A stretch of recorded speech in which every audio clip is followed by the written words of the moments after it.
And now, I'm going to be off the stage and leave it to our first speaker, Zoë Kooyman from the Free Software Foundation, who is going to be discussing free software and why the terms matter.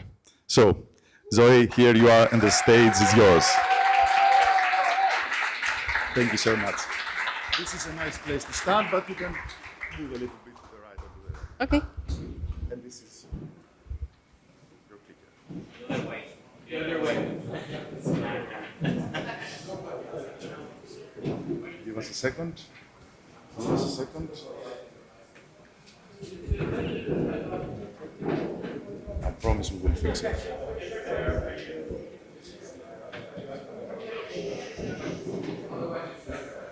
Well, while we're waiting, hello, thank you for the warm welcome. Thank you for having me here today. I was honored to be invited to an event that's a side event to one of the organizations, of course, that is iconic in the world of free software and open source. And I want to thank you all for the work you're doing to make the world a little bit better, because I call it free software.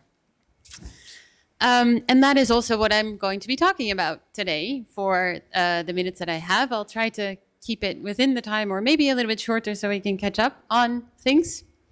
And yes. So my name is Zoë Kooyman. I am the executive director of the Free Software Foundation. And I am here today to explain to you why I speak about free software when a lot of you probably say open source.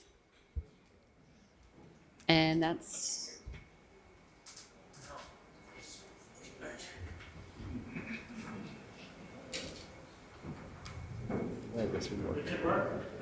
No. You change that.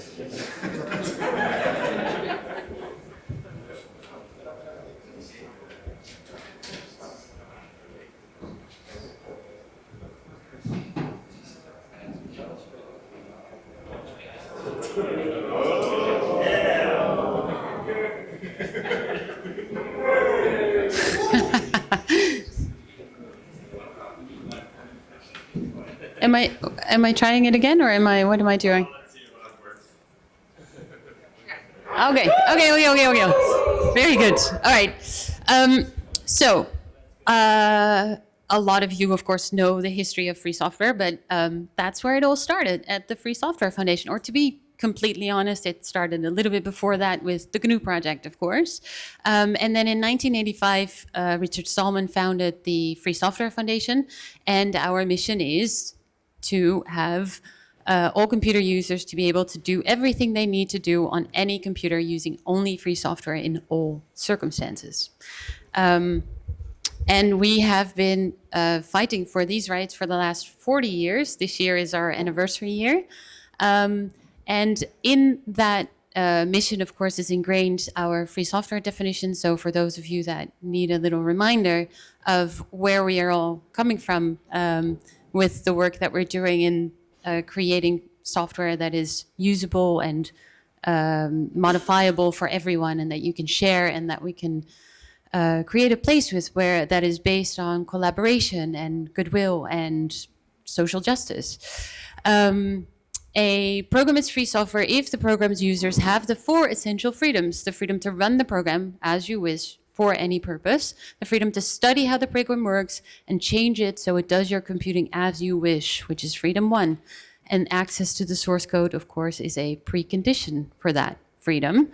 The freedom to redistribute copies so you can help others, which is freedom two. And then the freedom to distribute those copies of your modified versions to others again.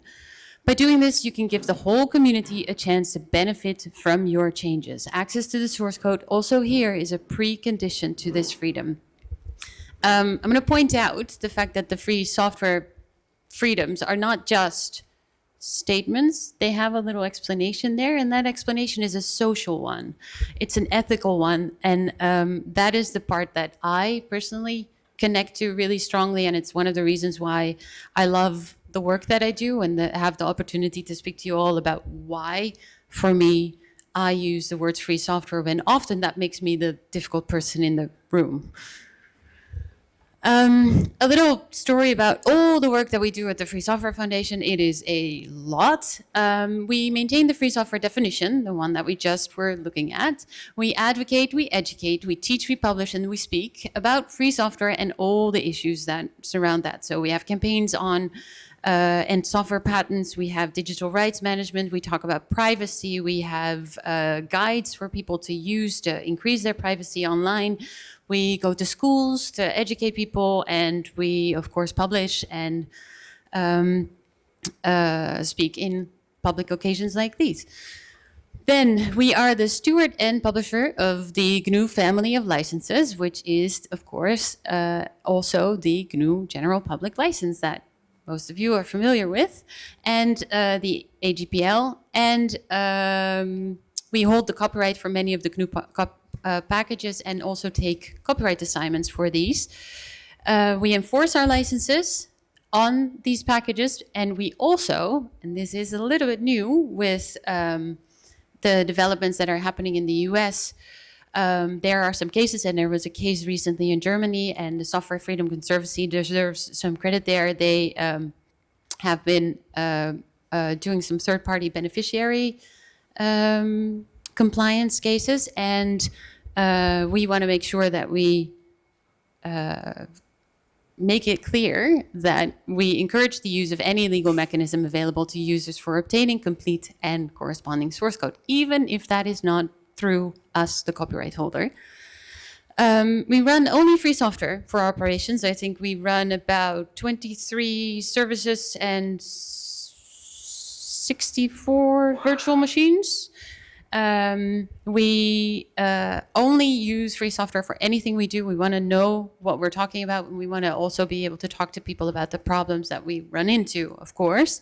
We have to practice what we preach, or otherwise we're preaching something impractical.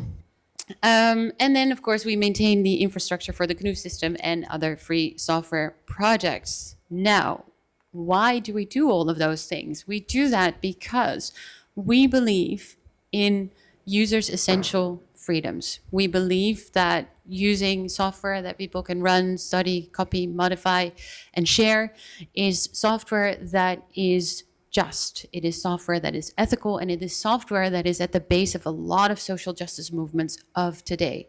Think about sustainability, right to repair, for example. You need software freedom to be able to really achieve the right to repair. And I can give you more examples of these, but I'll have to keep the time in mind. The term free software and open source, as most of you know, stand for almost the same range of programs, but they represent slightly different values. Open source was born out of the free software movement, and it was born through some people that felt that free software wasn't really connecting to people the way that it should, and it could be more successful if only we knew how to talk to corporations and business owners and people who like to sell their software, which of course is a consideration that is definitely important. But somewhere along the way, we lost a little bit track of where we came from. In a world where everything we do today is driven by technology, the underlying principles matter. Free software is about a user's essential freedoms. It's about helping others, which is in freedom too. It's about social solidarity, sharing, collaboration, and it's about ethics versus profit margins. So when you talk about the work that you do, think about the terms that you use. Open source, some of them have called it a marketing campaign for free software. But think about how talking about the practical values, what that means to people versus the values that I was just speaking about before. Thinking about the fact that, like I just said, I am always the difficult person in the room because I am always talking about free software.